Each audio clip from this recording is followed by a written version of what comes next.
Good evening, ladies and gentlemen. It's another episode of Super Kevin Campbell. Kevin says, but is it? That's what he thinks. Maybe I have other plans for tonight. You know the Highbury squad. Let's go.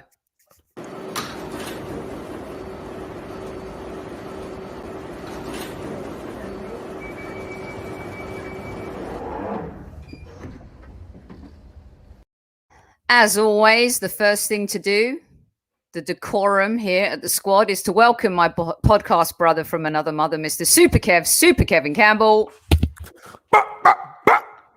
What's all this going on here? So, I'm guilty as charged. Hey, you're the first one in the dock. There's going to be many. There's going to be many, many more. So usually Kevin says is you send me the content and the videos and we kind of, have our pre-production meeting and chop it up, goes on. But that's not going to happen tonight, Kev. Okay. I have something else in order for you. Okay. We're going to do a live version of Kevin Says, but this is also going to be an episode where we, the Highbury squad and the squaddies, give our thanks to you for the entire season and the incredible human being you are, but also the insights, the opinions, the time, the collaborativeness of it all that you have given the to argument. Us. Yes. So I was going to play this. Brock the neck, because I'm going to play a video first that alludes to this, but it's not this. Okay. So this is one of our regular listeners, Stephen Fahili. And it's hilarious. Oh, right. Okay. Stephen, he's a guy. I know this is. He better be good. And then my green room is busy with some fabulous folks. So here it goes first. Stephen, you're kicking off the show tonight, and it's because of that red book. You're a true gent. You've shown in this last year that we are all in this together, not just through the pandemic, but through the worst Arsenal season in living memory. So Kevin Campbell, I just want to say, this is your life. I'm joking. It's just a red book. Love you, mate. I love it, Steve. I love it. Hey, listen, I was about to get the chair beside me and the family were going to come out and everything. What are you talking about? My God. You know what? Here's the funny thing. This is so funny. I done a live interview with David Frimpong for Arsenal on Twitch yesterday. And he was talking about Eamon Andrews and This Is Your Life, that it was his favorite program as a kid. Oh my God, what a coincidence. He forgot the name of the guy. And I said, what, Eamon Andrews? And he said, yeah, I'm David Andrews. So we were talking about that. And look, today, it's funny how coincidence. Oh my God, I love it. So we have a couple people I'm going to bring on that some of our viewers and listeners might be used to. And then I'm going to bring on a new face who's going to probably be a regular face going on for the Highbury squad as well. So first up is Marky Mark. Welcome back to the show, Mark. Hello. I should say good evening, right? We're all good evening tonight. We are all Yellow Submarine tonight. There's no doubt about it. Absolutely. How are you, Mark? You got your wish. I know. I remember you battling me about that William. The W word is banned tonight. No, hey, listen, he's on his way out, isn't he? So you should be happy. I don't know what they're smoking at Stamford Bridge, but apparently they want him back. So I'm more than welcome to drive him back there. I love it. I think there'd be a queue, I think. Oh my God, absolutely brilliant. Also, welcome back, a new favorite of the show. It's happened towards the end of the season, but you'll be seeing a lot more of him next season too. Mr. Aston, welcome back, Aston. Hey guys, how you doing? All the way from Disney just to ask Kev some questions. Nice one. Hey, Aston. You're in Disneyland right now? Disney World or? Disney World in Orlando. Nice. Very nice. Nice. And also, welcome to a new lady on the show. Mr. Dan Potts introduced me to this fine young woman, and she has a lot she wants to say and get off her chest about the Arsenal tonight. And here we go. Welcome, everyone. Lucy. Hi guys. Once again, a pleasure for having me on the show. Really looking forward to having a chat with you guys. Hey, Luce, how you doing? Hi, Luce. I am brilliant. I've got my tribute shirt on as we're paying tribute to the greats today, so thought I better put it on. Aston's the great. You got the great Mark at the top there, and you got the great soccer diva Sophie above you. It's gonna be some show. It's gonna be a great time. My hat's coming off. I'm getting up here. Yeah, get the hat off. Let's go. Let's go.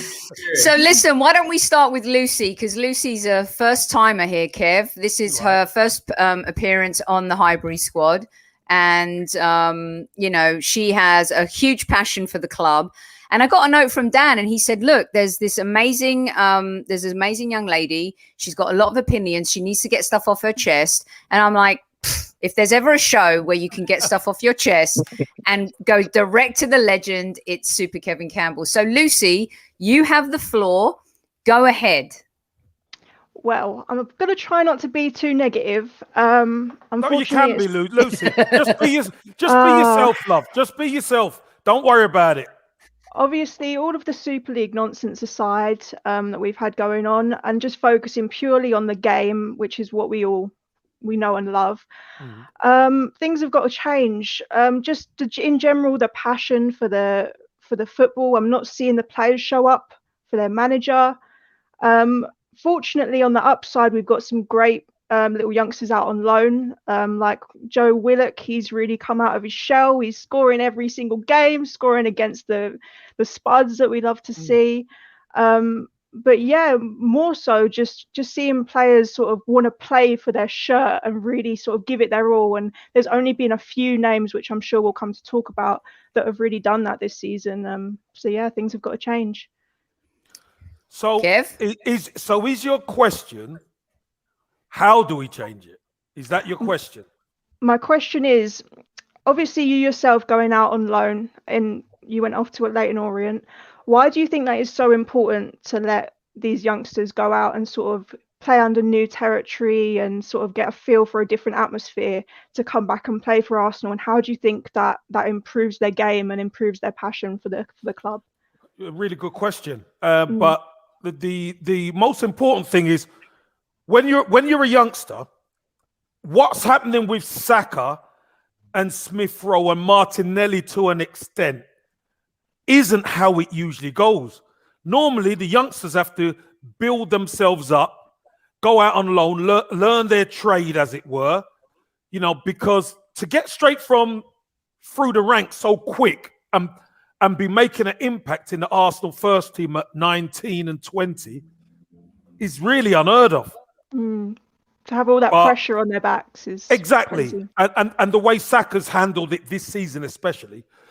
But the problem is, this is a reflection of how the club is. So the first part of what you said about people playing for the badge and not seeing the passion, that's why we have to rely on these youngsters, because the experienced players haven't turned up. The big name players that we're supposed to be relying on, that every other team seems to be banking on, we can't do it this season. And for whatever reason goes on the inside, you're right, things do have to change. And you know what? Those youngsters need support. And that's why Mikel Arteta and Edu need to get it right this summer, because we can't have another season like this.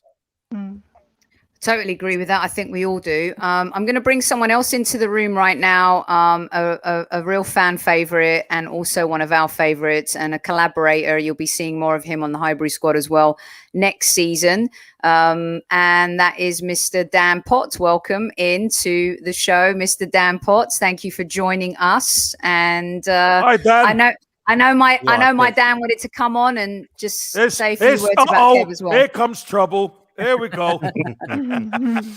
I see KC saying, Arteta and Edu need to get it right. They need to get it right. Blimey, some things never change, do they? They don't. I'm going to switch. Dan, you hang tight there because I know we've got a hard stop with you as well. Mark and Aston, I want to go to first. They get to ask their questions to Super Kev. Mark had a water leak in his apartment today. He's literally flying by the seat of his pants. He's got to go to a hotel after the pod. Well done, Mark, for still making it tonight. So appreciate you. No, thank you for having me on. As always, I really appreciate it. But yeah, it's been a funny old day.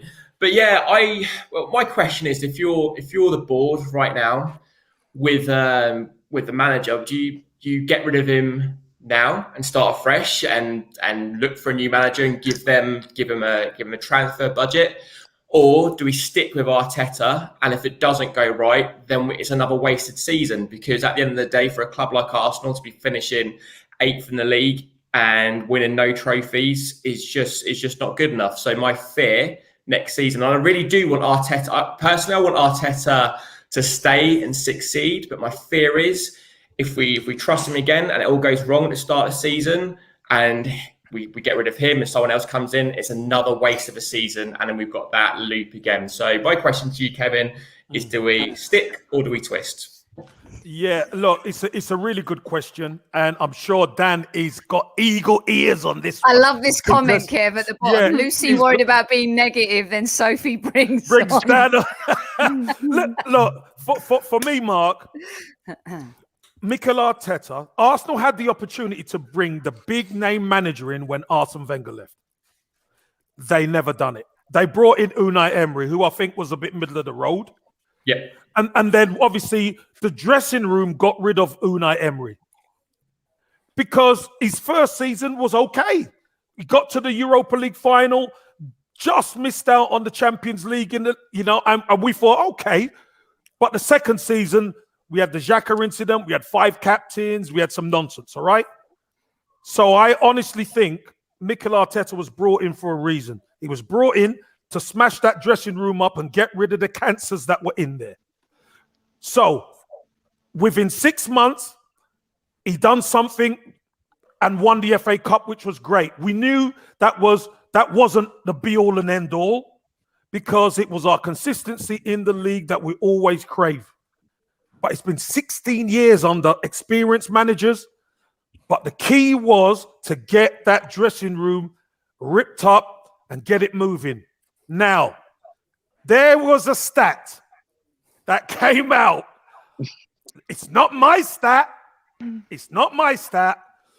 The stat of the last 23, 24 games of form, and Arsenal sat in second place. I wouldn't have said we were second. I would have said we were maybe 7th or 8th.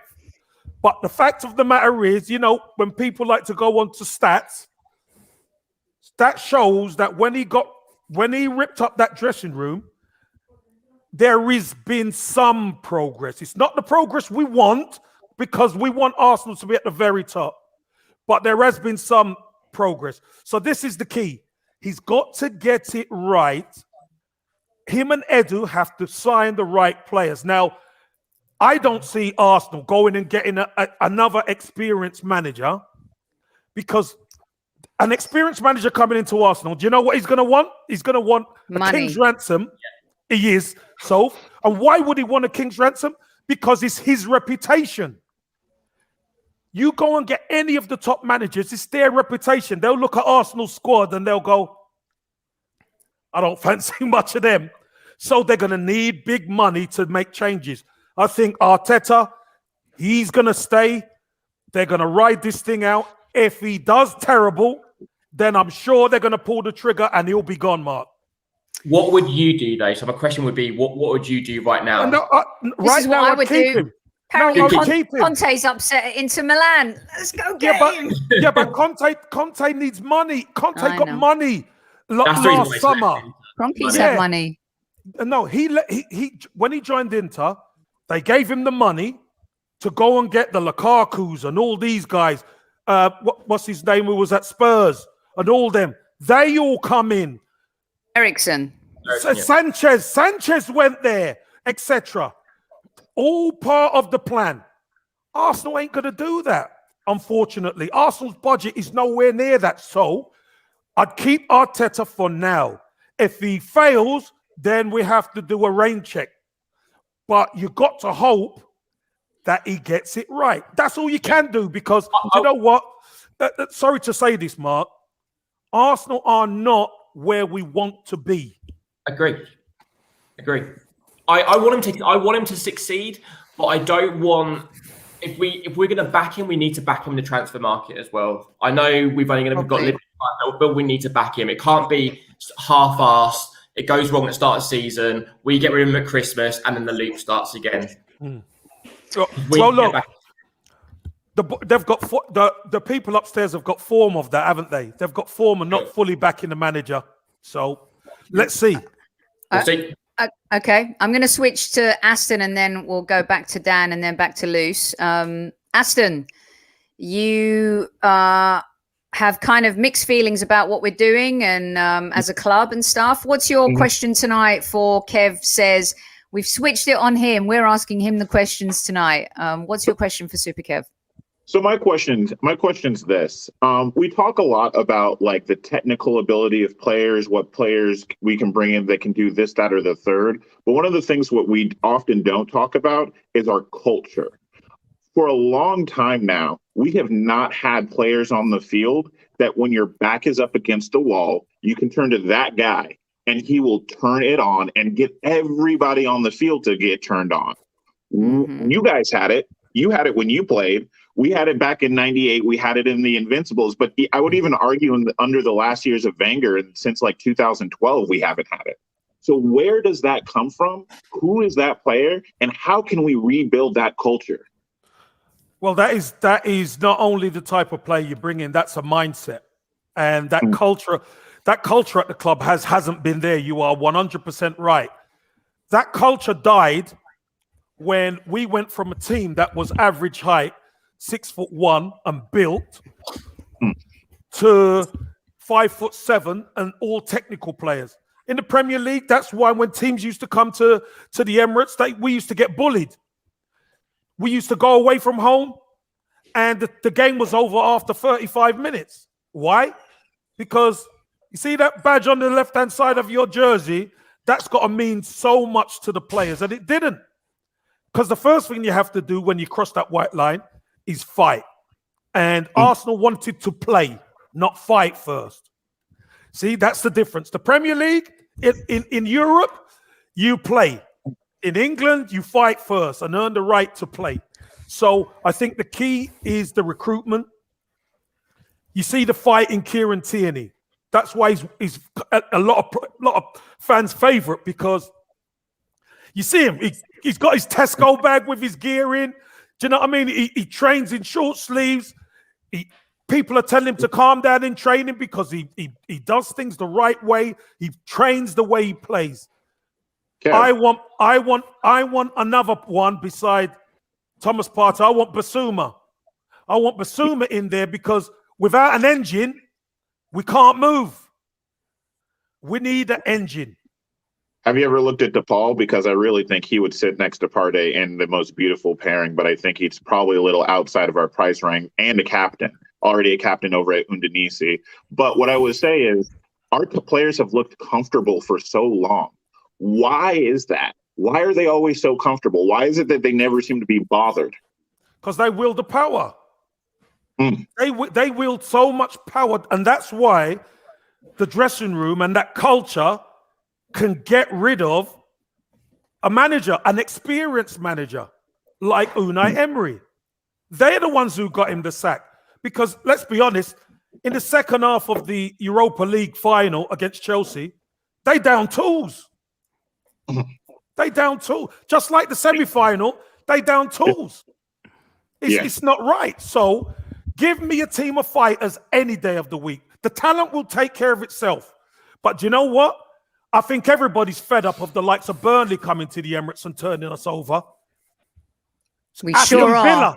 Aston Villa coming to the Emirates. Wolves. And whipping us. Wolves coming to them and whipping us. Let's make the list. Southampton nearly whooping us. I mean, that list, it goes on and on and on, doesn't it? Liverpool come there and we never laid a glove on them. No. Villarreal in the semi-final. We never laid a glove on them. Soft sauce. My grandma could have done a better job than that. So this is where I bring in my other podcast brother from another mother, Mr. Dan Potts. Why is that, Dan? What could have been? How did this all happen, Dan? You've got Kevin, and also this show tonight, as everyone knows. Welcome to the Highbury squad. 200 plus crowd in live chat ahead of the Europa League final. Thanks for joining us. we want to give our thanks to Kevin for all the great things he's done on the Highbury squad this season. This is some thanks. And I delivered the pots to you. Well, first of all, I do want to thank Casey because Casey is a real one, right? Casey comes on here, he talks as a fan, and sometimes you forget that he used to play for the damn club because he talks to you like a fan and like a friend. And I'll always love him for that. But that don't mean that I'm going to sit here and agree with everything he says. I wouldn't have it any other way, Dan. So, Kevin said something really interesting a minute ago, and he said that I would keep Arteta and we see what happens. And if he fails, then he goes. This manager's already failed. He failed to get us in the Champions League. He failed to win the Europa League. He failed to qualify for the Europa League. He failed to qualify for the European Conference League. So he needs to go. Antonio Conte is now available. Go and get this guy. That won't happen because we've got a board and ownership that don't give a damn. So I'm fed up and sick and tired of slating this manager, who, by the way, I think is terrible. However, when I look at the board and the owners above him, I think, what else is it that we should really expect? Because Stan Kroenke doesn't care. Josh Kroenke's attended his first game in about 600 years and thinks now that everyone's going to say, oh, well played, absolutely superb. You're taking us the right way forward. No, you're not. We've got a board who are clueless, yeah? Absolute clowns. How many of these idiots have we had to get rid of? And we're still left with absolute amateurs like Vinay Van Kartesham, who doesn't have a clue. I asked the question, what does Vinay Van Kartesham do? I tell you what he's been doing for the last 5 years, trying to sort out a European Super League. That's what he's been doing. That's why we've seen nothing of this geezer for 5 years, because he's been trying to sort out a European Super League.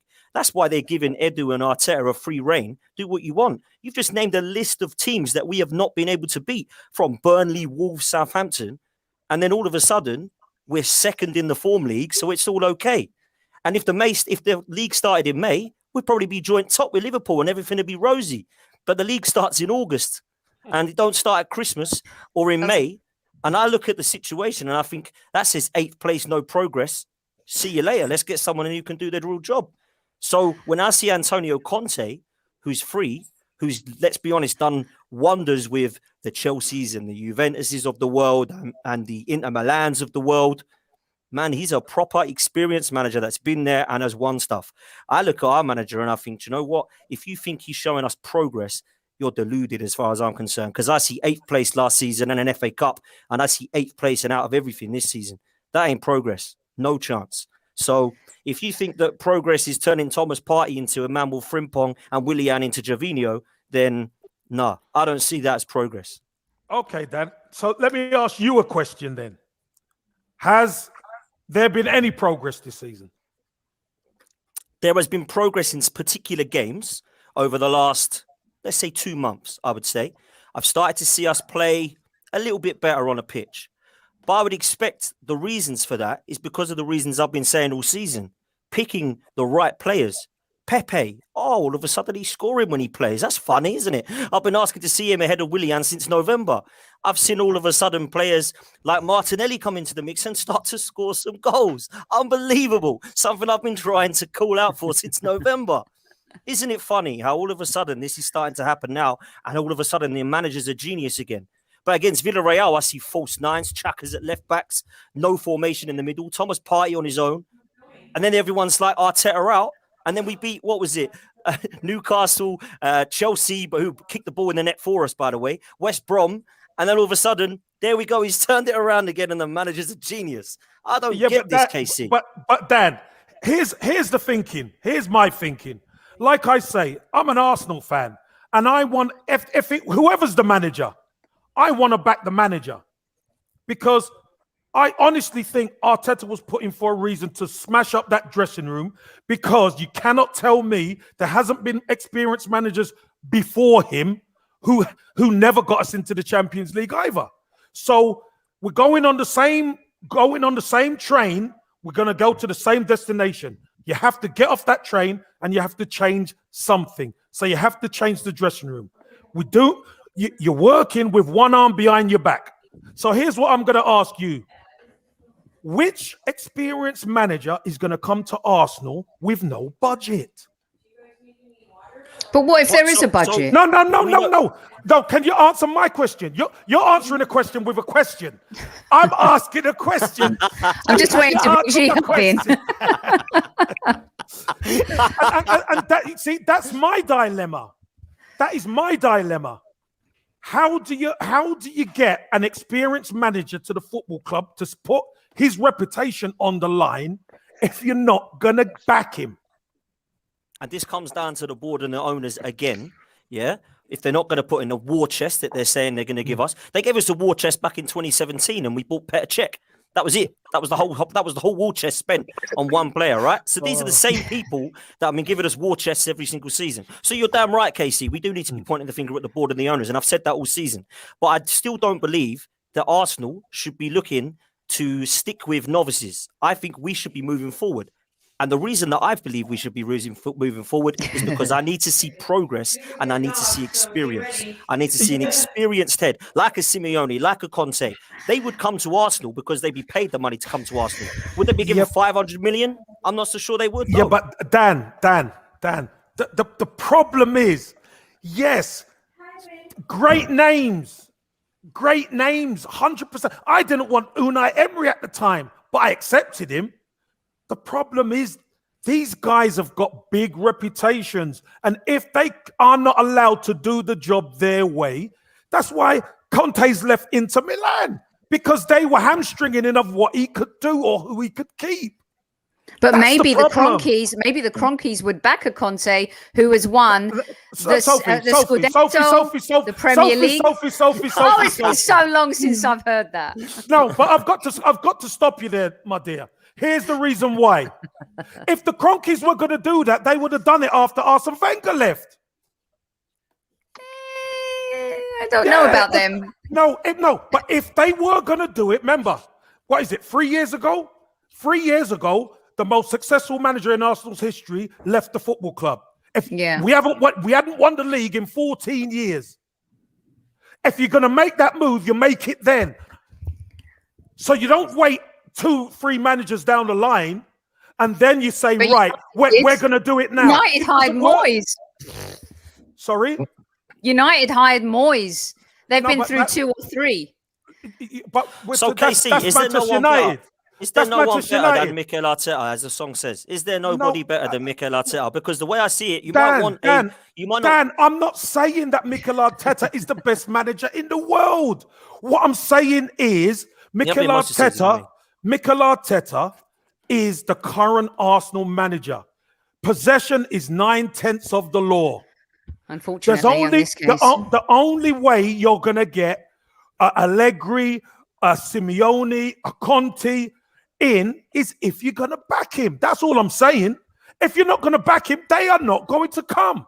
I mean, unfortunately, I'm not the owner because I'd be like, wow, Conte's available. Give the guy 200 million. I'll take it out of the Walton pot, the Walmart bag, and let's go. Right. Give him 400. Okay, Dan, I know you've got to run, right? Yeah, You're doing another show. Okay, thanks, so Dan, thanks so much for coming on. I'm going to bring in a couple other guests, but I want to go back to Lucy because I want to know what she thinks of Mikel Arteta. Dan, thank you so much, babe. Welcome to the show, Salim from Algerian Gooners. Good to see you too. And also one of my favorites, Jihab. Welcome back. Hello. Hi, guys. Hello. Okay. Hi. I love these guys. Absolutely epic. We did a fantastic show with them a few months ago. So knowledgeable about the Arsenal. But for now, I'm going to go back to Lucy. Lucy, are you an Arteta in or out person? To be honest, at this point, it doesn't make a difference to me. And I say that because I've been asked this today, Arteta in and out, and it doesn't make a blind bit of difference because we've had players in this club that are still in the first team that have seen out 3 managers now. They've seen out Wenger, they've seen out Emery, and now they're doing exactly the same business under Arteta. Yes, he's an inexperienced manager. He's made bad decisions. He's made decisions that he probably shouldn't have, that we've all been scratching our heads at. I completely and 100% agree with that. But at the same time, he's inherited a bunch of players that are not working for their positions at the club. And he's doing what he can do with those players.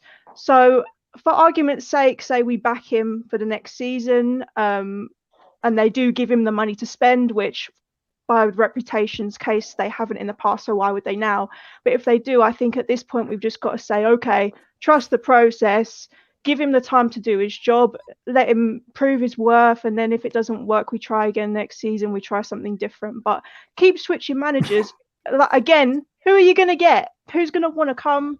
We're a declining club, we're a failing club, and we're not giving our managers the money to spend anyway. So who is going to want to come, realistically?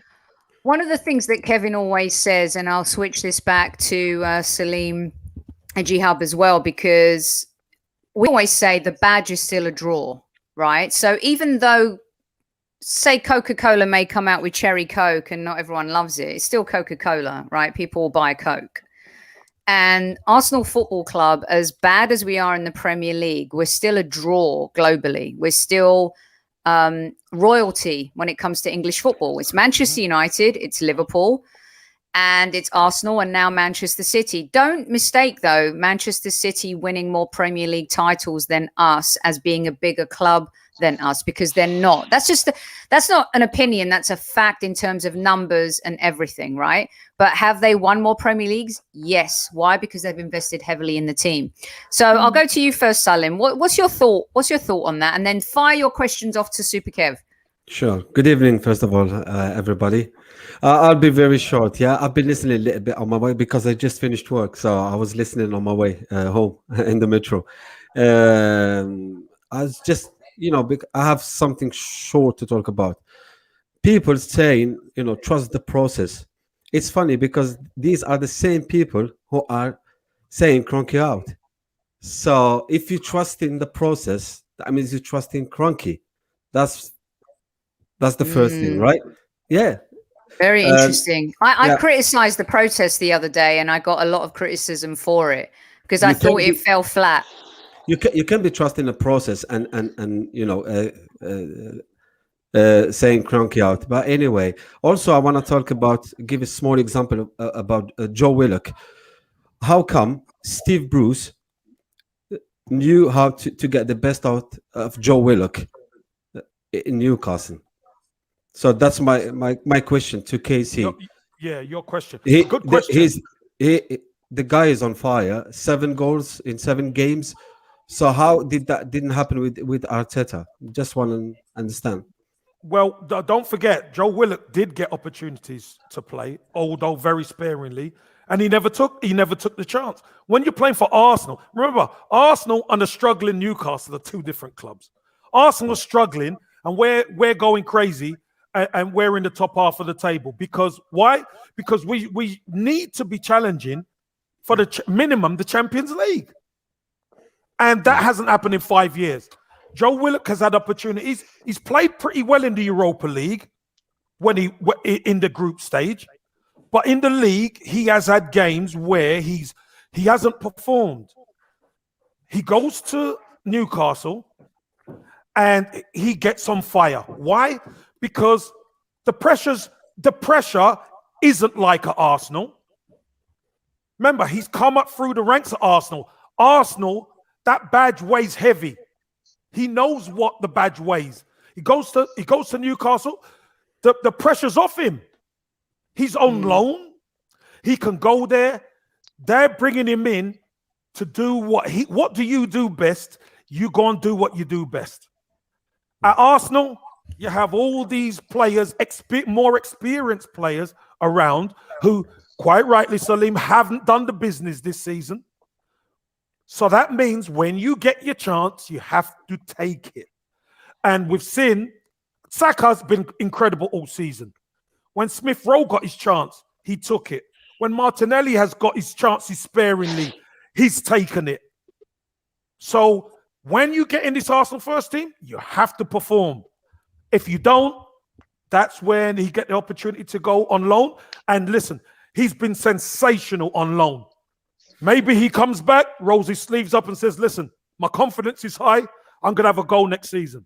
I want to get everyone's thought on that. Shihab, welcome to the show. Thanks for joining us. I know you, sorry, everyone waiting in the green room. I'm trying to squeeze it in because I want to do a thanks to Kev and also give everyone the opportunity to just ask Kev questions tonight. I do want to go round to Mark and Aston and Lucy as well, because I agree with Salim. I'm like, how does a player who's been given chances at Arsenal and can't shine unless it's a League Cup game against Liverpool, and then he goes to Newcastle and he scores 7 goals? Is it a case that he's just a good player shining in a poor team?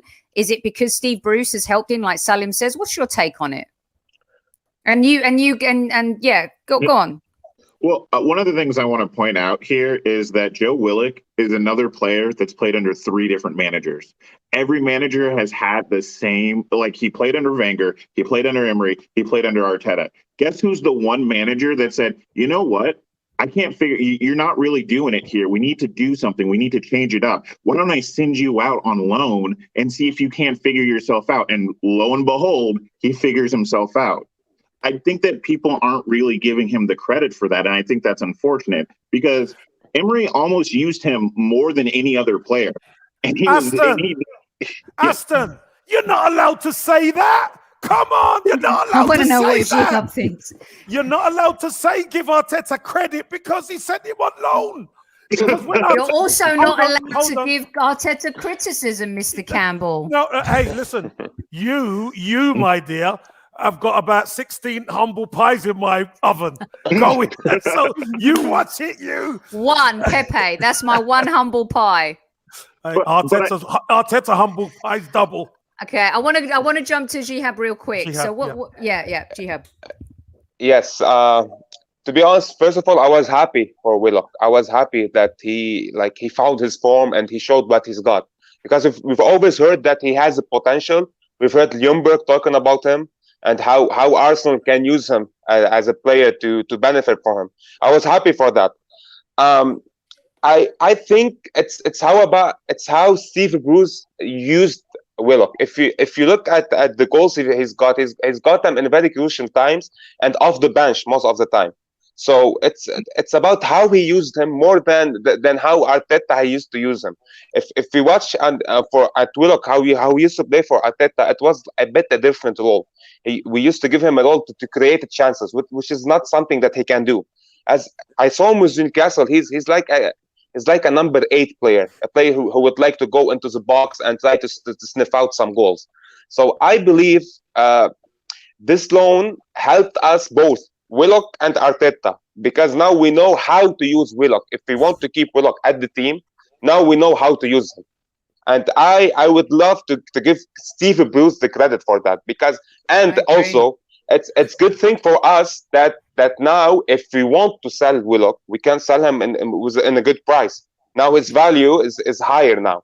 So it's a win-win situation for us. If we want to keep him at the team, we can use him as a number 8, as a player who can sniff out goals for us. If we want to sell him, okay, we can sell him for now for the high figure. So I'm happy for that. I agree. That's the point of a loan deal, and his loan deal, as well as Mavropanos, has been one of the most successful. Mark, I'm going to come to you. I'm also going to bring in Magic Mike to hang out for a little bit, and he'll get his turn as Magic, well. 89. Wearing his 89. I couldn't let it go without wearing the shirt. Yeah. Welcome, Magic and Mark. What's your take on the whole Willock situation? Yeah, I don't think Steve Bruce is a good manager at all. If you listen or speak to Newcastle fans, that they're desperate for him to go out the door, plays terrible football. I think that Joe Willock is a good to average player. I don't think he's good enough to start for Arsenal or challenge for a place at Arsenal at the moment. I think he's hit a really amazing run of form, hitting 7 goals in 7 games in the Premier League is no mean feat. Do I think he can do this consistently, or do I think it's a bit of a purple patch? I think it's more of a purple patch, and if we can cash on him in a transfer window, I think we should, because if we comes back to Arsenal and he isn't playing any games, or he's having little cameos and he's not really doing that much, then his value is going to decrease. I think I can't see him starting week in, week out for Arsenal, and the opportunities he did have at Arsenal. Other than the League Cup game against Liverpool, we didn't really do a lot at all. So yeah, I'm not really subscribing to Willock being the next Lionel Messi. I think me either. Sell him. Let's make some money and let's reinvest it in other players. Yeah, totally. Yeah. Do what other teams do. Make some money on English players, because we're so bad when it comes to selling players. We'll either let them go for nothing or not getting their value. So let's do what your Liverpools do and get these big fees for English players. So cash in. Totally. Lucy, what's your take on, because we've been having this conversation and everyone jump in whenever you want. But Lucy, I just wanted to, we've got Mavropanos on loan. We all think maybe he's going to get sold. He just got called up to the Greece team as well. Torreira just won a league title at Atletico Madrid. Thomas Partey by default won a title at Atletico Madrid. Another player we let go won a title, won the Scudetto with Inter Milan this season. And I know you guys know who I'm talking about. This whole letting players go and letting good players go. But I think with Willock, it's a calculated move. We can make 30 million and we can reinvest it in the team. What's your take on how we're handling all the loan stuff, Luce?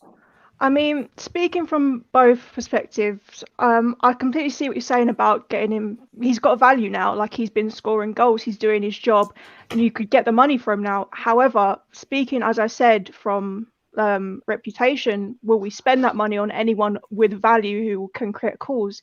And everyone's been calling out for these younger players to start because they've been making such a difference. So I think it would be a bit of an injustice to sort of not give him that second chance after he has gone out and he's performed and he's proved that he can do it. It's just maybe under different circumstances. It's more direct football, I feel like Newcastle play.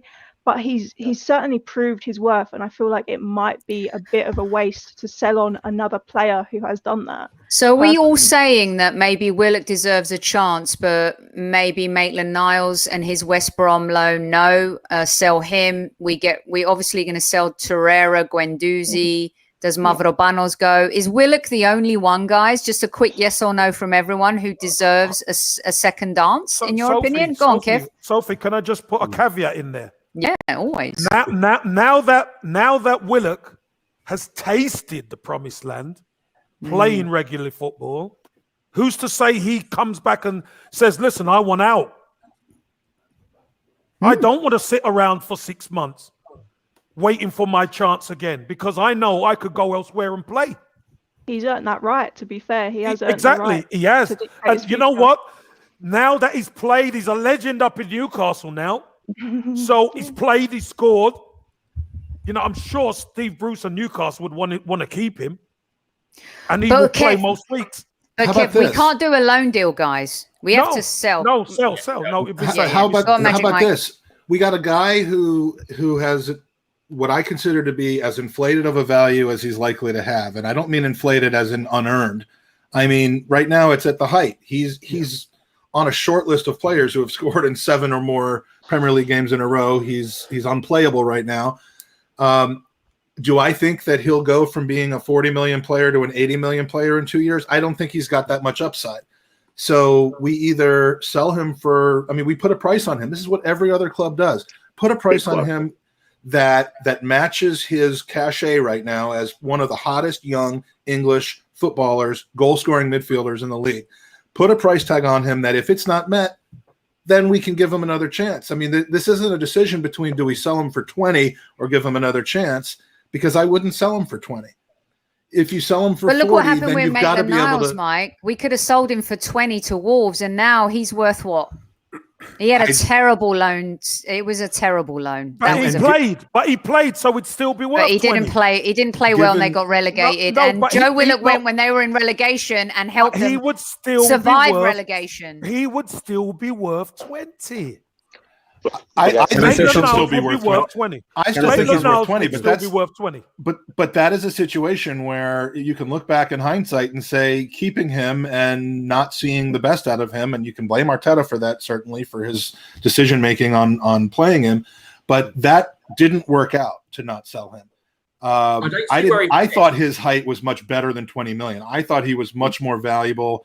I thought he should go for closer to what an Oxlade-Chamberlain went for, given his ability to play multiple positions. But he may have thrown a wrench in that, just like Oxlade-Chamberlain did, by saying, I want to be a center midfielder. But I wasn't prepared to lose him to Wolves for 20 million because I thought he was going to be that good. But we've clearly made a mistake. He doesn't fit into this team according to its current, the people who make those decisions right now, which is Arteta. And we're probably not going to get 20 million for him now. I don't want to make the same mistake with Joe Willock. They're bartering. And 40 million is a right lot of now. money. They're bartering. Like Eddie Nketiah is a bartering tool. Maitland-Niles has become a bartering tool. Whereas Mavropanos to me has become an asset to sell. Joe Willock has become an asset to sell. Torreira might be a bartering tool, or maybe he's going to be one of those players that unfortunately we lose our arse on because he wants to go back to Argentina. He wants to be closer to his family. He wants to play for Boca Juniors. That's a very unique case. Okay, so we have a few minutes left, so I'm going to go round here. Everyone said this is like and you all going to come back, and I love that you've joined us tonight, and I thank you so much because I wanted to get everyone involved live with Kevin tonight, and I really appreciate you all sharing the screen together. It means a lot. Let's go round one more time, and everyone gets to ask one more question to Super Kev. And also, by the way, I just wanted to say there's an amazing charity that starts every single year, and it's Gooners versus Cancer. It's something that Mike's created after losing his father to leukemia. It's a wonderful charity. Please get involved. I'm going to have Mike share that with you guys at the before he goes off. But it's really important that we support a lot of these community organized events. Mark does a lot of stuff for diabetes as well, which is really super important. Anytime any of you have something to share like that, just please reach out to me. We will Mark always gets off support his that. ass though and runs. Well, he does. He's run the marathon and everything. I sit in the chair and talk to people about it. Mark That's actually okay. gets out there and literally. That's okay. When we get around to your question, you can share that. I just wanted to throw that out to Thank you, everybody Sophie. because it's very, very important. You can check at Gooners Pod on Twitter and you'll find all the stuff as well. Right. Who wants to go first? How about G-Hub? Are you still awake? I want to ask Kevin. Tell everyone where in the world you are as well. Tell everyone where in the world you are too and how connect and I'm in why Lebanon. you're connected. Yes, Arsenal, Lebanon. Yeah, I'm from Lebanon, and I'm a huge Arsenal fan from Lebanon, and I love that. There's like a small community of Arsenal fans in Lebanon, but I love that about us, and I'm a very proud Gooner. Nice. Okay, so I love it. my question to Kev. We've seen how Lacazette was good this season. Do you think we should renew his contract, or at least like give him a 2 years extension, or I don't know, because I don't see us getting a new striker or getting a good striker in the market right now. So what do you think about that? Yeah, I think extension of a year would work even better. Just a year. If he takes it, he takes it. If he doesn't, then you maybe have to look to trade him. But Lacazette, the way we played, he was instrumental. He was more important than Aubameyang when he plays in that number 9. Yes. Because he's a really good link player. You saw him link up with Smith Rowe and Saka very well. Martinelli, especially in that Chelsea game, and moving on from there proved to be pretty awesome. So, I'd extend him by a year. Okay, good one. And also, you can ask a question or you can make a statement. It's totally up to you. I'm going to go to Aston next. Okay. I'm going to go a multi-parter for you. So we all know we need to make changes. So the question is going to be, obviously, everybody's going to ask, who should we get? But I want to ask you this on multiple levels. Who should we get? Who do you think we're going to get? And then who would you, if you could get anyone, would you get? Well, I can't name everybody because I don't know. But there's one player I know who we need. And there's one player I know who it is. And there's one player I think which we're going to get. Wait, say Bissouma. yeah. Bissouma. It's Bissouma. It's got to be Bissouma. He knows the Premiership. He's young. He's aggressive. He can tackle, he can play, he can run. Him and Partey in that midfield, for me, changes our football team, changes our club. Because all of a sudden we have 2 athletic guys who they can manipulate the ball. And you see the way Bissouma gets back and wins the ball back? That's what, unfortunately, that's what Granit Xhaka can't do. Granit Xhaka can never get back at players to win the ball. The other And thing we need- Basuma can do is he can turn. He can He can actually turn. turn with the ball. And you know what? He's nasty. He's got a nasty streak in him. We need nastiness in a 100%. classy nasty. Oh, there's a Speaking of t-shirt. Bissouma, Classy. Yes, go speaking of Bissouma, he shared a story on Instagram 2 days ago, sending us signals that there's like an Arsenal bag Arsenal in the shirt. background or something. Yeah, or something like that. He's playing games with us. He's like he's Listen. hinting at something. Yeah. Jihad, He knows- He does share an agent with Party. He knows how much Yes, us Arsenal does, fans, Lucy. how much we look at these things. So he's sending us signals. So hopefully It's going to be the transfer there's- saga of the summer. It's going to drag out all summer. Chiab, what happened was when Brighton played Arsenal down there, and I was doing the game for Amazon, I was obviously showing my feathers, man. I was like, Basuma, man, you know, this is the club to come to. Listen, I believe he's an Arsenal guy. That's what I believe. So there's only one place for him. He's probably speaking to Matt Ryan as well. You know what I mean? He's probably speaking to Matt Ryan. Kev, we saw Pepe giving him the tour of the Emirates after the game the other day. Yeah. Did you see it? Did anybody see it? Yeah, we saw it. Yeah. Pepe was like, that's where your family's going to be up there. And then just along there, that's where my box is. So, you know, you can always bring your family into my box. And yeah, man, give him the rundown. Give him the show. This is where random teeth. This is where random teeth end up. I mean, you know, it's the whole thing.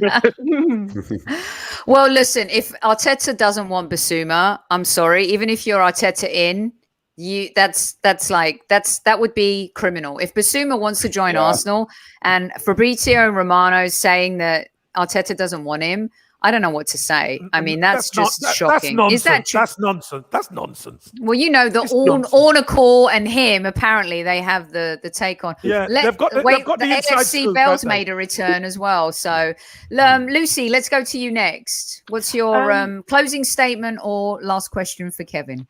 Oh, closing statement. I mean, Or last question. It's up to you. You can do anything you want. Ask a question or make a statement. Well, we've spoken a little bit about how we don't really have a leader on the pitch. We spoke plenty about getting in new players, but as far as a captaincy is concerned, we don't really have that voice that sort of gets everyone in line. Do you think we need to recruit someone that would fit that role, or who do you see that would go ahead with that role in the future? Great question. Leadership's a major issue, Kev. We've talked about it all season. Yeah, I think the modern day game is different now. Those leaders are not there. That's why everybody's jumping on Kieran Tierney about, you know, he's a future captain. I think he is a future captain, but he can't be captain at the minute because your captain needs to be on the football pitch. And at times he's quite injury prone at times. So you need your captain out there. I think it has to be more by committee.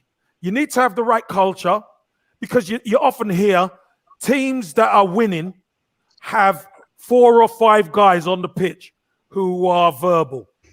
And it's not just down to one player, it's down to a few who can organize and speak and get the team going. So I think Basuma will be another good one. Sometimes it's not the vocal, sometimes it's by how you perform. And we haven't seen that this season. You know, we haven't seen that this season. Our experienced players or players performing to a higher level.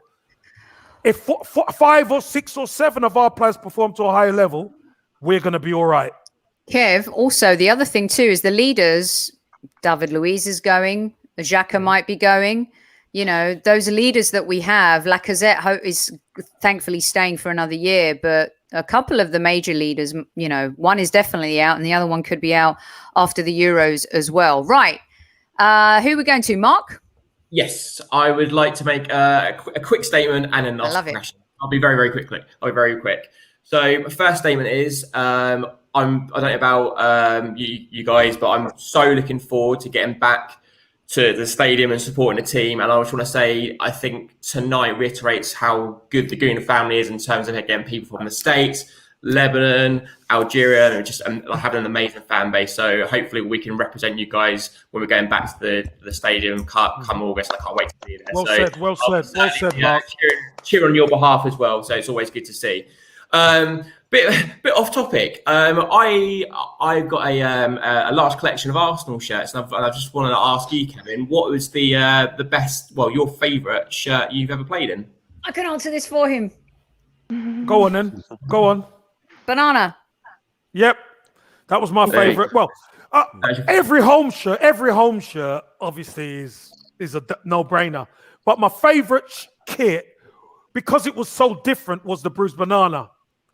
And you know what? A lot of fans weren't sure of it at the start, but all of a sudden we performed in it, and it became such a favourite.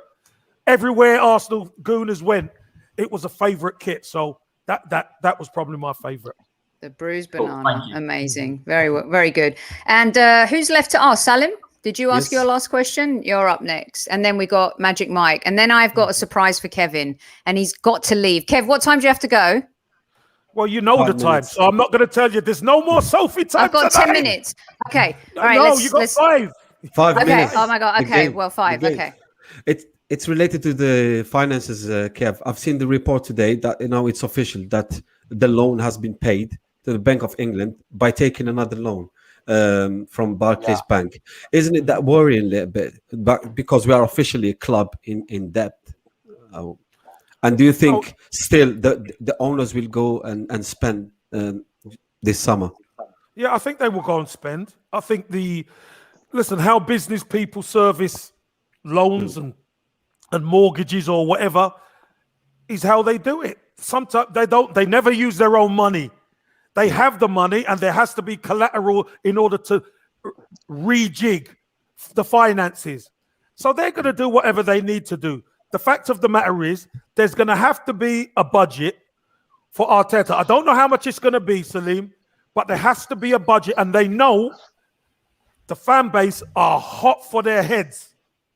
That's one thing they do know. The fan base are not happy of way we've all been treated, the way they've gone about the European Super League, etc. They know this is a crossroads for the football club, and let's see what happens. But I'm not worried about them using another loan to service the government debt. No. Okay. So you guys have to hang out with me now because Kev's got like 5 minutes, and I've literally probably got 5 minutes here. But Kev, as you know, let Magic Mike ask his question. He's going to end. He's going to be at the end. I've already told him. He knows. Okay. Check your WhatsApp, Mike. So you've been amazing on the Highbury squad all season. The reason why a lot of these guys are on tonight is not only to get connected with you again, asking you questions, and it's our way of saying thank you. Thank you for all of your wisdom, all of your words. And in a time where there was panic and there was fear, you'd always say, always believe in the Arsenal. Okay. So I have got some messages for you, and they're from some regular squaddies. Here we go.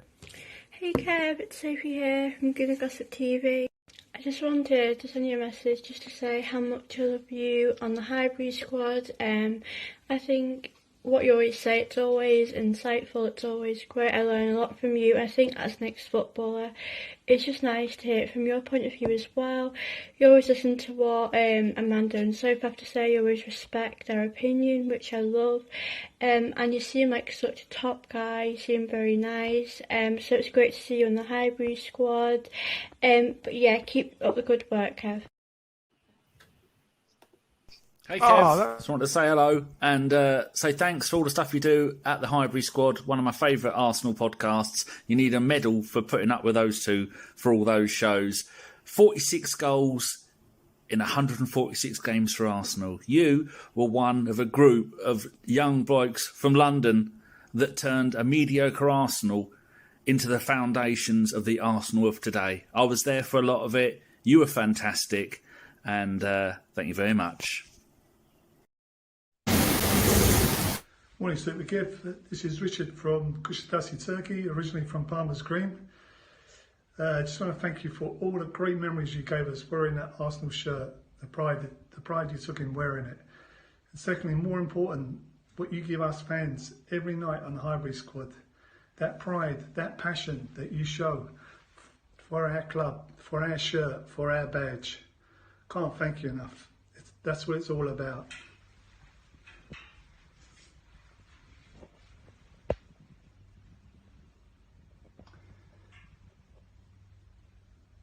remember this one, Kev, right?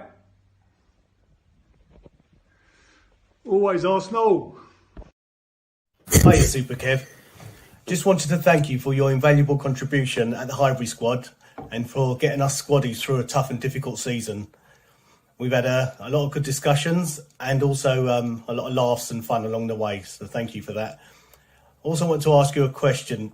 If you weren't a striker, what position do you think you could have actually played at a decent level? Personally, I see you as a centre-back. And also I'd like to thank Sophie and PG for your hard work and your contribution towards the show, which kept us thoroughly entertained. Casey, keep up the good work and carry on brocking those necks. Super Kev, it is your favorite Texan. Well, I hope so. Thank you so much. You have been a legend for years for the Arsenal, and now even more so. Your legendary status has grown exponentially as you engage with fans with such wisdom and grace, and you never meet a stranger, whether it's in person or virtually. And you answer all of our questions. You are patient when fans flip out that they're talking to you virtually, and just soak that in. And we're so thankful for you and your time, how much time you give to the squaddies, and your daily inspirational tweets wishing all of us a great day in your fun ways. Thank you, Super Kev. Your attitude is infectious. Thank you for sharing your knowledge of the beautiful game with us and answering all of our questions. And in your time, your fan engagement is incredible. Thank you, Super Kev. Up the Gunners. A message to Super Kev. I remember you scoring nearly 60 goals in one season with the Arsenal Academy, and it was a pleasure to see you replicate your scoring antics for the Arsenal first team for 8 years after. Sir, you are a professional and a real gentleman.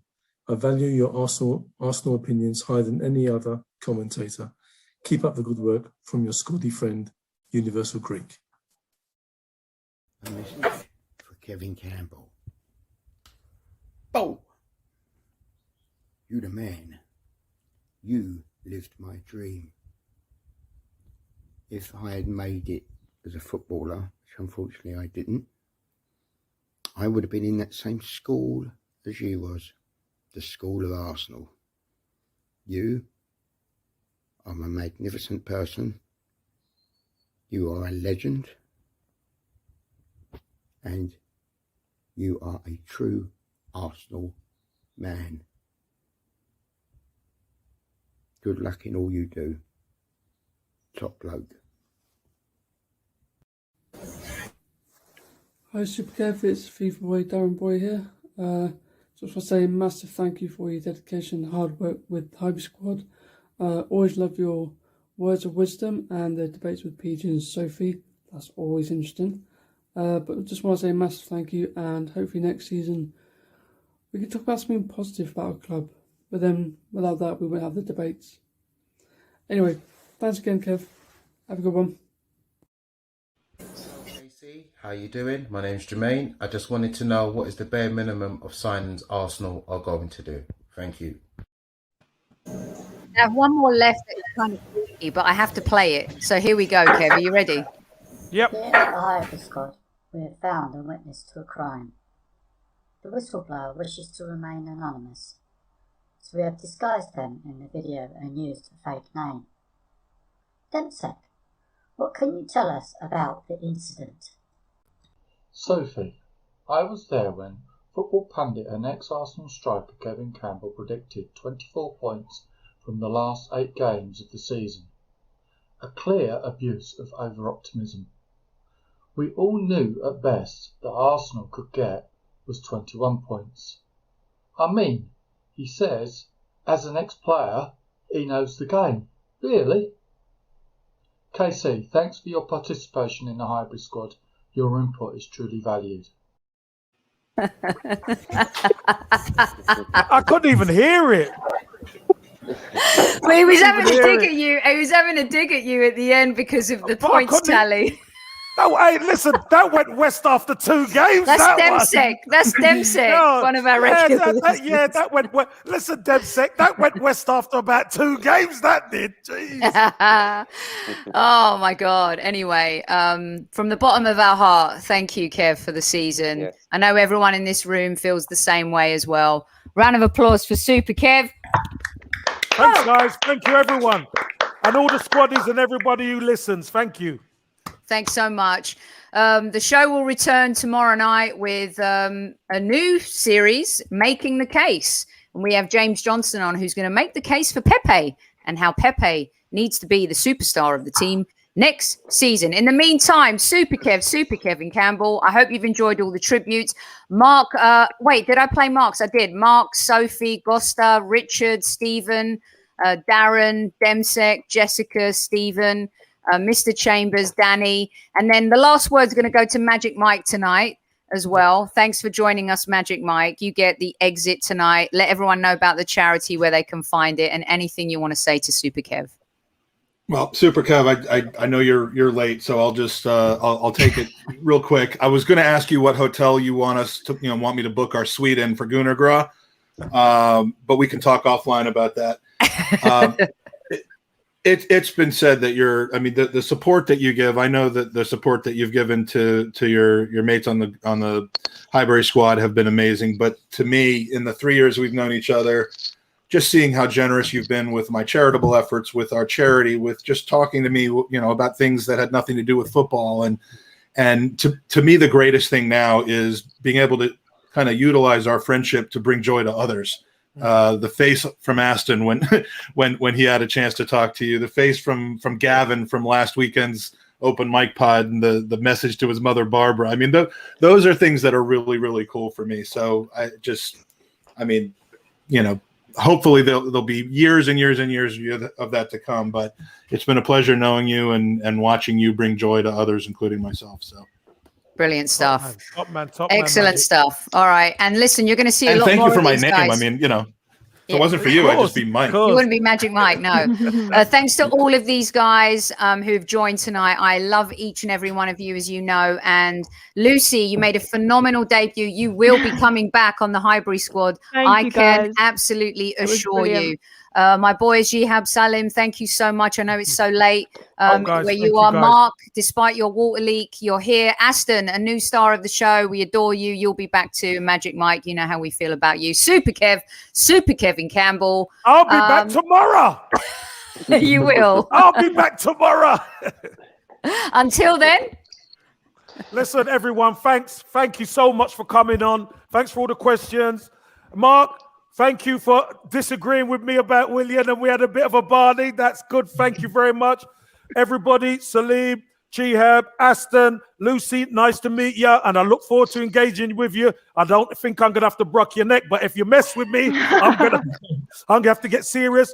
Magic Mike, as always, top man, my man, and the beautiful Sophie, the hostess with the mostest. Listen, everybody has to do this. You got to put your fist up like that and go always Arsenal. So on 3, everyone. 1, 2, 3. Always Arsenal. Arsenal.